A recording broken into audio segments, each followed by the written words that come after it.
السلام عليكم ورحمة الله وبركاته، ازيكم عاملين ايه؟ وكل موسم وانتم طيبين، وده موسم التوم. وزي ما اتعودنا نعمل كل حاجة مع بعض كده على القناة عشان نفكركم بالطريقة الجميلة اللي بنحفظ بيها التوم ان شاء الله. زي ما انتم شايفين كده دول 6 كيلو كده. ال6 كيلو كانوا عاملين 100، فقلت يلا كده نفرزهم مع بعض ونستغل ان هو لسه طري وهيدينا كمية كبيرة هتقضينا كام شهر لقدام إن شاء الله، ونوفر فيهم تمن التوم ونوفر فيهم مجهود تقشير التوم. أول حاجة هبدأ هنا زي ما انتم شايفين كده. طبعا واحنا بنشتري فلازم نختار اللي العرش بتاعه كده لونه اخضر. الاخضر بيبقى بتاعه طري كده، تحس ان هو جواه ميه لسه طري وطازه، ما نشفش معانا. طبعا كل ما ينشف كل ما يبقى فيه قشر، كل ما ياخد معاكي وقت ومجهود في التقشير. احنا عايزينه اخضر بحيث ان احنا يا دوب هنخلع الراس ونفرمه في الكبه. طبعا ده خطوه اساسيه. اول حاجه انا عملتها ان احنا هنقطع كل الاخضر ده وناخد الراس بحيث ان احنا نفصلها ونفصص اللي جواها بمنتهى السهوله. طبعًا الخطوة دي أنا عملتها كده قدّام الشقة، بحيث إن أنا ما ابهدلش الشقة كلّها بالتوم ولا تبقى ريحتها توم، فخلّيت لكم واحدة بس هاورّي لكم إزاي أنا عملتها وإزاي فصصتها، بحيث إن إحنا نستفاد من خبرات بعض طبعًا بطريقة سهلة وبسيطة، إحنا هنعمل أكبر كمية توم بإذن الله. زي ما أنتم شايفين كده إحنا هنتعامل مع راس التوم كإنها بصلاية، هنقطع الراس كده بتاعتها ونقطع العرش الأخضر اللي أنتم شايفينه ده، وهنبدأ نفصلها نصين كده بالطول، بحيث ان احنا بيبقى جواها كده زي عصاية او عرق ناشف. هو ده مش هينفع نضربه في الكبة بيها، فلازم ده اهم حاجة ان انت تشيليه، بحيث ان انت لما تضربي حبة التوم اللي هنفصصهم يتضربوا معاكي بمنتهى السهولة من غير ما الكبة بتاعتك تبوظ او تتكسر السكينة بتاعتها. زي ما انتم شايفين كده انا حبيت اوريلكم واحده واحده. القشر اللي من بره ده واحده بتبقى ناشفه، وبعدين كل اللي جاي ده بيبقى طري.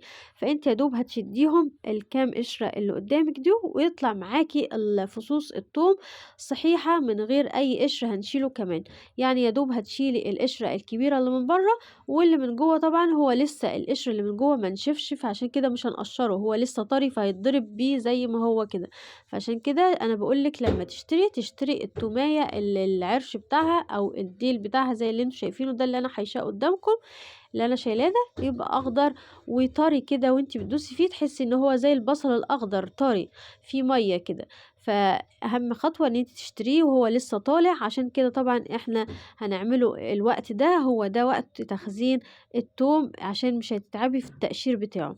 طبعًا التوم ممكن نفرّزه في أي وقت ونخزّنه في أي وقت، بس دلوقتي هيبقى هتعملي كمية كبيرة وفي نفس الوقت من غير أي مجهود، يا دوب هتشيلي الراس زي ما إحنا شايفين كده، وهتطلع معاكِ العصاية اللي في النُص دي زي ما أنتم شايفين كده، هي دي اللي أنا باتكلّم عليها، اللي مش تبوّظ لكم الكَبّة لو إحنا ما شيلناهاش، ومش هتلِف معاكِ كده زي ما أنتم شايفين، عصاية ناشفة كده أو عرق بيبقى جوّه راس التوم زي ما أنتم شايفين كده، قاسي شوية، فلازم ده تتخلّصي منّه طبعًا وتقشّري الكمية بتاعة التوم. إحنا هنا هنقشّر كل الكمية، أنا طبعًا عملت كل الكمية كلّها وحطيتها في الطبق، ويا دوب هاعملها في الكبة معاكم إن شاء الله، وإزاي هنفرّزها وإزاي هنشيلها وإزاي تحتفظي باللون الأبيض وهتحطي إيه معاها إن شاء الله كده، تابعيني لآخر الفيديو.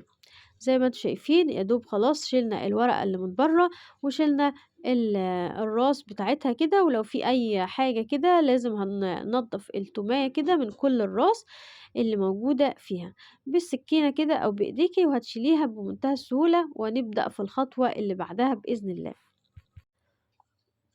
خلاص إحنا كده خلّصنا الكمية بتاعتنا، ما أخدتش معايا حوالي ساعة كده تقطيع وتقشير، مش هياخد معاكِ وقت ومجهود. زي ما قُلت لِك هتقطّعي الراس وتبدئي كل راس تشتغلي فيها بسرعة، مش هتاخد معاكِ وقت، وتبقي قاعدة كده الطبق جنبِك، تحطّي هنا القشر وتحطّي هنا الفصوص اللي إحنا طلّعناها، ومش هتاخد معاكِ وقت إن شاء الله. هنا أنا حطيتهم طبعًا في الكبة، كل ما تفرمي فرمة في الكبة تحطّي لها معلقة من الملح.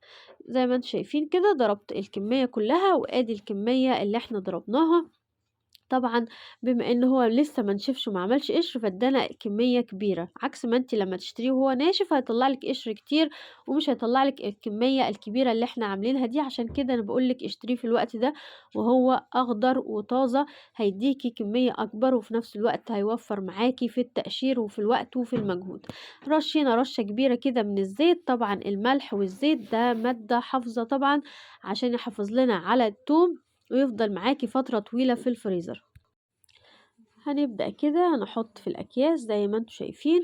أنا باحب طبعًا أحط في الكيس، بعدين أحطه في العلبة بتاعة التلاجة. عندِك علبة تلاجة، عندِك أي علبة محكمة الغلق، أهم حاجة تكون محكمة الغلق، وإن شاء الله مش هتديكِ أي ريحة في الفريزر للناس اللي مش بيحبوا يفرّزوا التوم عشان الريحة ما تتخلطش على باقي الأكل اللي في الفريزر. أضمن لِك إن شاء الله بالطريقة دي مش هتطلّع لِك ريحة بعد ما تحطيه جوه كيس وبعدين هتحطيه في العلبة بتاعته.